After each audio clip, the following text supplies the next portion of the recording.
اختر د مانزه طریقه صدا او د اختر د مانزه ټیم صدی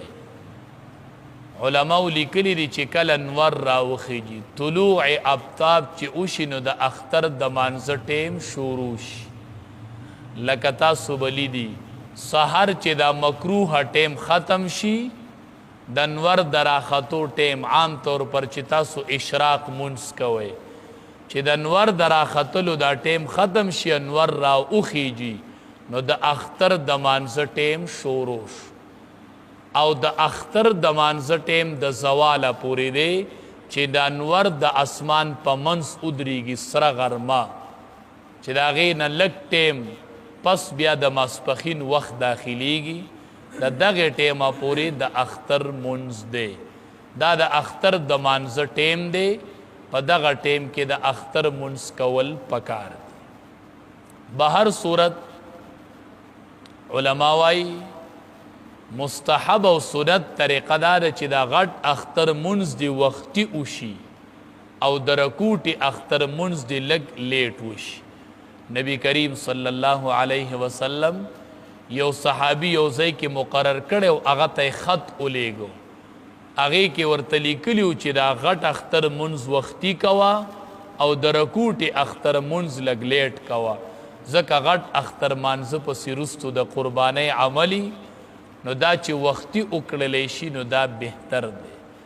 بهر صورت بعضې ملکونو کې چونکې بیماری ده حالات خراب دي مساجد بند دي هغې بار بار د اختر د مانځه تپوس کوي چې زمونږ د اختر د مانځه به څه حال وي چې جماعتونه بند دي د بیمارۍ په وجه باندې جماعت ته تللی نه شو نو زمونږ به د اختر د مانځه څه حال وي خصوصا مسافر خلق چې کم متاثر دي او خپلو دیرو کې دي او خپلو کورونو کې دي مونږ خو تاسو ته وایو بار بار وایو دعا ورته کوئ چې الله یې حالات ښایسته کړي او الله یې خپل وطن ته راولي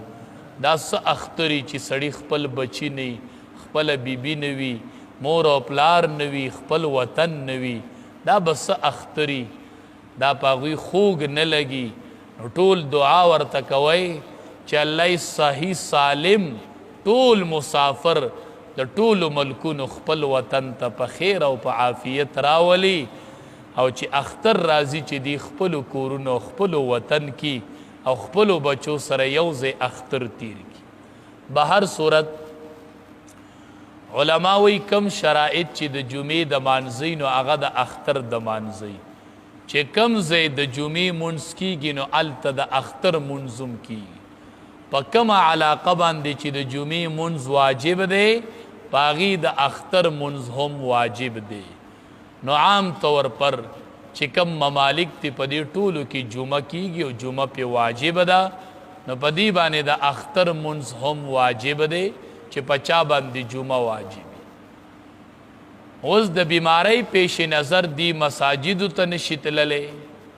نو علما وایي لازمي نه ده چې دی د خامخا جماعت ته لاړ شي یا د عیدګاه ته لاړ شي د دې دپاره دا روا دي چې دی د اختر منځ په دیره کې هم کولی شي په کور کې هم کولی شي په یو ډاک کې هم کولی شي خپله دیره کې دندم د اختر منځ کولی شي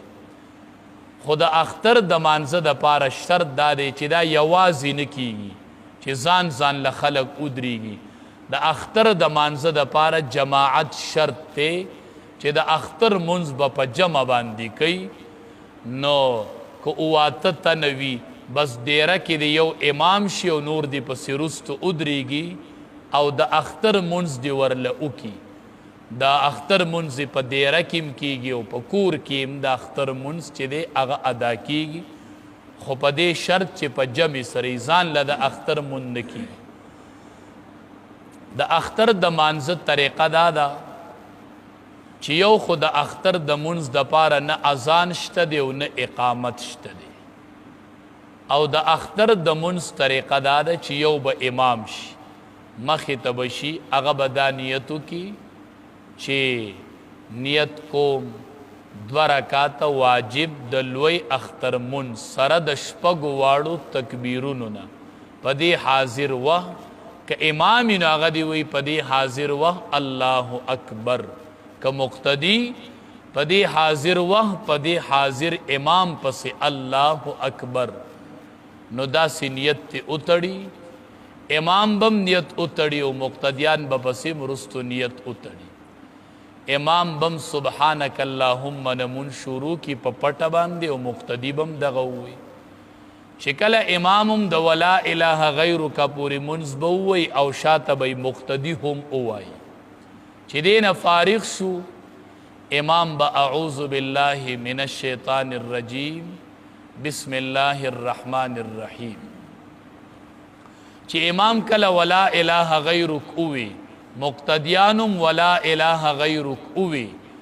داغی نپس پا امام دری تکبیرات کی امام بلاس اچت کی پتی زبوائی اللہ اکبر لاسون بزوڑن کا تکیدی وقت لگ سات وقپا بپکی کئی بیا با امام وی اللہ اکبر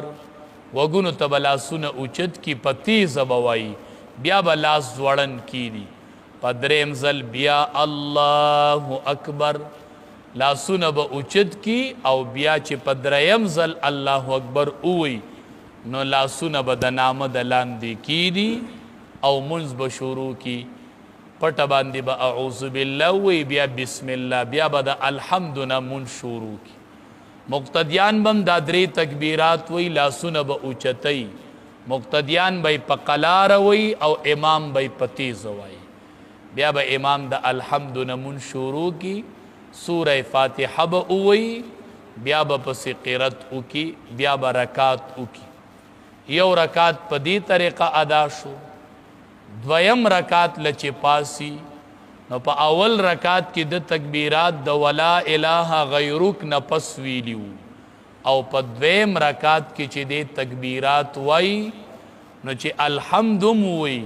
او رستو پسی سورتم ختم کی نو چی رکو للانی تلے پا دقا ٹیم کی با امام بیا لا سوچت کی اللہ اکبر بیا با زوڑن پریدی مقتدیان بم لا سوچت کی اللہ اکبر خو مقتدیان با پقلا روائی دری تکبیرات پا پدغی طریقہ باندیو کی لاسون با زوڑنی سلورم تکبیر چی او کی پاغی با رکو للاڑش نو بیا خدا عام منز طریقہ دا صرف دری تکبیرات پا اول رکات کرالل دری پا دویم کرالل دی تشپک تکبیر ہوئی صرف دا اختر پا منزک دا سیوا دی پا اول رکات کی دا قرات نمخ کی دی ولا الہ غیرک پسی دی او پا دویم رکات کی دا قرات نپس دی چی دا منز امام وکی نو دا غی نپس پا امام ادریگی دی پسی خطبہ ویل چی دی اغا سنت تی او ریدلی پا مقتدیانو واجب دی نو امام بڈارک ادریگی دا مانزن پس پا چی خطبہ کی نو کینی بنا زکا دا جمعی پورس خو زکا کینی چاگی که ازان یو دلتا ازان نشتا دا چی منز اکی نو امام بڈارک ادریگی کو کتاب ورسرائی اگی کتابونو کی دا خطبی لکلی نو دا اقی کتاب ندی خطبہ یو اوئی لگ تیم دی پکی کینی بیا دی ورپسی بل خطبہ اوئی بس او کنا کتاب ورسرم نئی دا کتاب نئی ویلیم نشی لکا نن سبا چکم و ملکونو کی حالات خراب یغی پا دیرہ کی منسکی نئی دا کتاب نویلشی او نور سر کتاب شتے نبی آغی طریقہ دار چی پاسی نو الحمدو دی ہوئی یو دودری صورت دی دا قرآن کریم ہوئی دا آخر صورتونو نا او درود شریف تی پکی ہوئی بیا دی کینی بیا دی پاسی بیا دی الحمدو ہوئی بیا دی دودری صورت لنڈی ہوئی او درود شریف تی ہوئی بس دوار خطبی اداش ولی دا دودری صورت خو ارچال ورزی نو دودری صورت دی ہوئی دا آغی نپس خطبی مکمل شولا او منزی هم مکمل شو نو پا دغی طریقہ باندی دا اختر منز دے بیام کو چونکہ چاہتا دا اختر دا منز متعلق سمسلی یا دا قربانی متعلق سمسلی نو منگ نا ہر ٹیم تپوس کولی شی او چونکہ بیا با دا نن چونکہ درس چوٹی که خیر د اختر نه پس په بیا درس کو او ان شاء الله سبا نه به تکبیرات شروع کیږي سحر مانځه پسې او سبا د عرفی روجه هم ونیسئ او سبا نه تکبیرات هم شروع کو رب العالمین دې عمل کولو توفیق راکړي